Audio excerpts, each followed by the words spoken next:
राम जी ने जिस रास्ते पर चलकर समाज को बताया, राम जी जिस रास्ते पर चले, तो जो व्यक्ति राम के बताए रास्ते पर चले वही मनुष्य है। मनुष्य कौन है?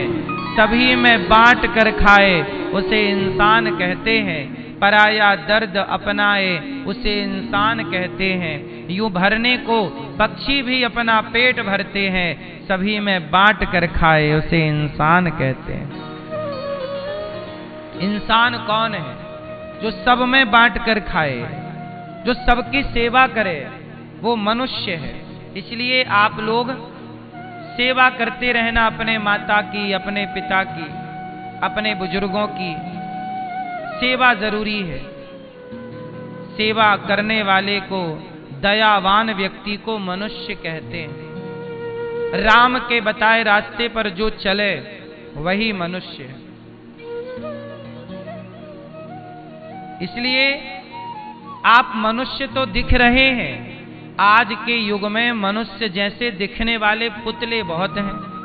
जैसा कि आप लोगों ने भी कहा कि हम मनुष्य हैं, कह देने से थोड़ी कोई मनुष्य होता है। मनुष्य केवल हाथ पांव होने से मनुष्य नहीं होता, मनुष्य का हुलिया हो जाने से मनुष्य नहीं होता। मनुष्य का लक्षण होना चाहिए, आचरण होना चाहिए। अब आचरण रावण जैसा है, आचरण राक्षस जैसा है, और कह रहे हैं कि हम मनुष्य हैं। रावण का आचरण क्या मनुष्यों जैसा था? फिर आपका भी आचरण देखिएगा कैसा है। क्या मनुष्यों वाला आचरण है? यदि है तो आपको हम प्रणाम करते हैं, और नहीं है तो आप भी मनुष्य बनने की कोशिश कीजिएगा। अभी आप अच्छे इंसान बनो। क्या बनो? आज संसार में सब कुछ है, अच्छे इंसानों की कमी है। किसकी कमी है? अच्छे इंसान कम है।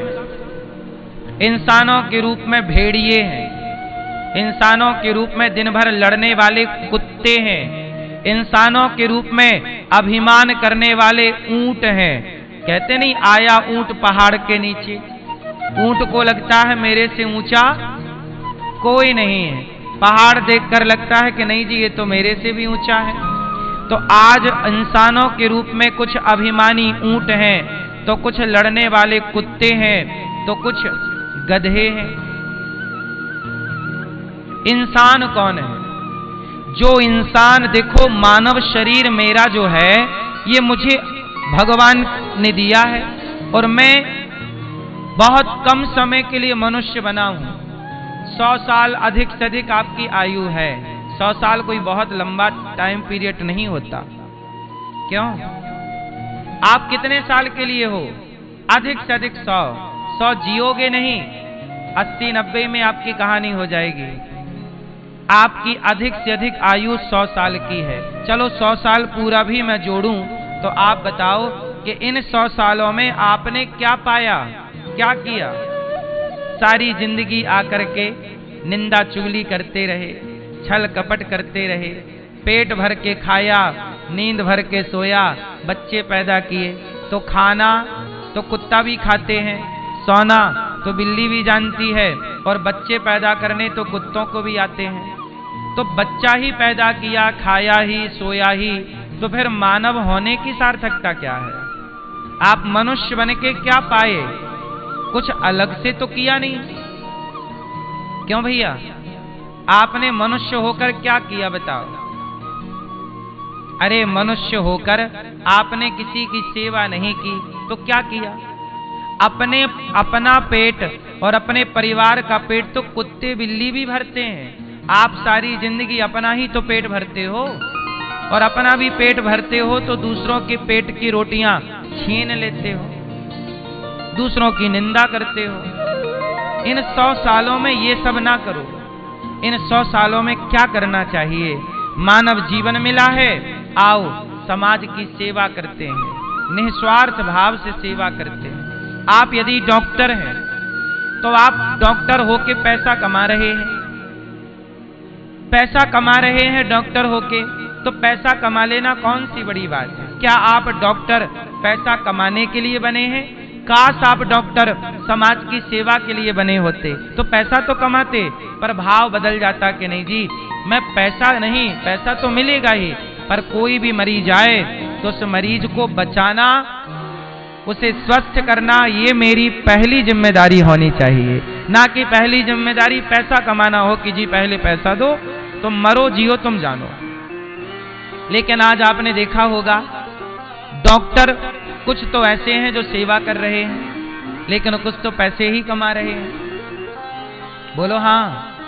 तो आप डॉक्टर बने हैं तो सेवा करिए, आप एडवोकेट हैं तो सेवा करिए, किसी को न्याय दिलाइए, जज हैं ईमानदारी से न्याय करिए, आप इंजीनियर हैं ईमानदारी से सड़कें बनाइए। अब हमारे देश के कुछ इंजीनियर सड़कें ऐसी बनाते हैं बारिश आती है बह जाती हैं। इतना भ्रष्टाचार क्यों? पैसा कमाना ही उद्देश्य ना हो जीवन का, राष्ट्र की सेवा करना उद्देश्य हो। सर्वे भवन्तु सुखिनः सर्वे सन्तु निरामया, हम सब सुखी रहें ये उद्देश्य होना चाहिए। आप लोग पैसा कमाइए, स्कूल बनाइए कि हम बच्चों को यहाँ निःशुल्क पढ़ाएंगे। ये बातें केवल मैं कह नहीं रहा, मेरी माँ गौरी गोपाल आश्रम में गौरी गोपाल गुरुकुल है, ये दास अनिरुद्ध आपका ये बेटा, आपका ये भाई, 150 बच्चे वृंदावन में गौरी गोपाल गुरुकुल में पढ़ते हैं। मुझे लगता है कि मैंने पढ़ाई की है, यदि मैं 4 अक्षर भी समाज इस संसार में आकर पढ़ा हूं तो उसका ऋण चुकाऊंगा। कैसे चुकाऊंगा? शिक्षा ली है तो शिक्षा दे करके ऋण चुकाएंगे। ली है तो देना है, जो लिया है वो देना है ना। फिर अब आज के युग में होता क्या, लोग ले लेते हैं और देते नहीं है। देना चाहिए।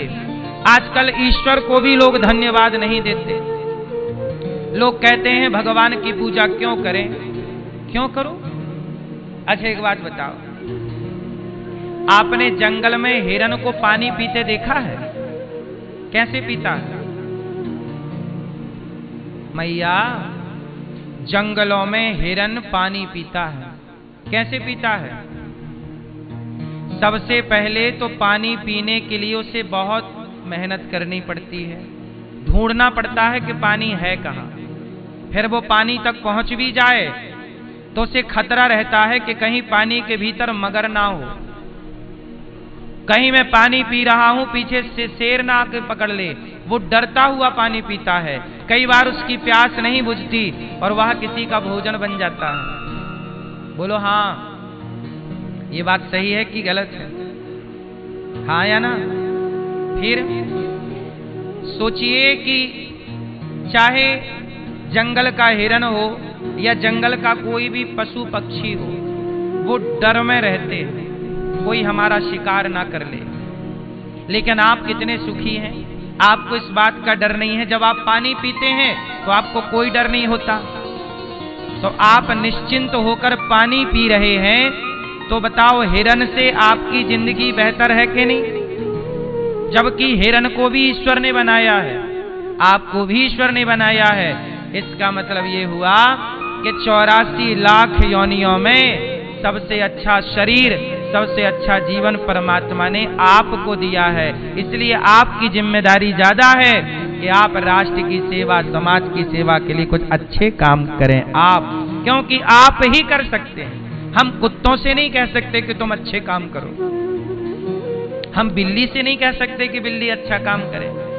आपने मानव चोला पाया है, धन्यवाद दीजिए उस परमात्मा का जिन्होंने आपको निश्चिंत होकर पानी पीने के योग्य बनाया है, भोजन करने के योग्य बनाया। लेकिन लोग भगवान का धन्यवाद ना देकर गालियां देते हैं कि हे भगवान तुमने हमें ये नहीं दिया। सारी जिंदगी शिकायत करते हैं कि हे भगवान ये नहीं दिया, वो नहीं दिया, वो नहीं दिया। मुझे लगता है कि कभी भगवान से शिकायत नहीं करनी चाहिए। जो दिया है बहुत, अब हम अपने को काबिल बनाएं और समाज की सेवा करें। सेवा करो, ये दास अनिरुद्ध आप लोगों से भिक्षा मांग मांग कर 300 वृद्ध माओं की सेवा करता है, गौ माता की सेवा करता है।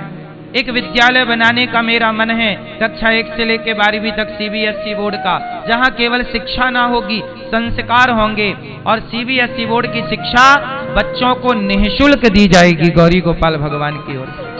मेरा मन है कि मैं एक विद्यालय बनाऊं सीबीएसई बोर्ड का, जहां बच्चे बच्चियां सब पढ़ें, हजारों बच्चे पढ़ें, पर निःशुल्क पढ़ें। शिक्षा सबके लिए होनी चाहिए। आजकल हमारे देश में शिक्षा, जिनके पास पैसा है वो तो सीबीएसई बोर्ड में पढ़ लेगा, जिनके पास पैसा नहीं है वो सीबीएसई बोर्ड में क्या पढ़ेगा।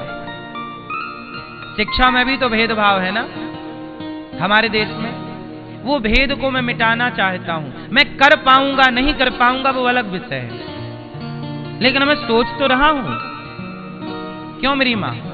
इसलिए आप करो ना करो, पर अच्छा सोचो तो सही, अच्छा करने के रास्ते पर चलो तो सही, चल पड़ो बस। अच्छे विचार लाओ और चलो। अब मनुष्य बन करके हम निंदा कर रहे हैं तो ये हम अपना टाइम बिगाड़ रहे हैं। हमें भगवान ने निंदा करने के लिए नहीं भेजा। मनुष्य का धर्म है परहित सरिस धर्म नहीं भाई। मनुष्य का जीवन पाए हो तो परोपकार, दया धर्म का मूल है भगवान के। अब देखो ये भागवत जी का सवाल है, मनुष्य का धर्म क्या है? तो मनुष्य का धर्म क्या है? धर्म न दूसर सत्य समाना।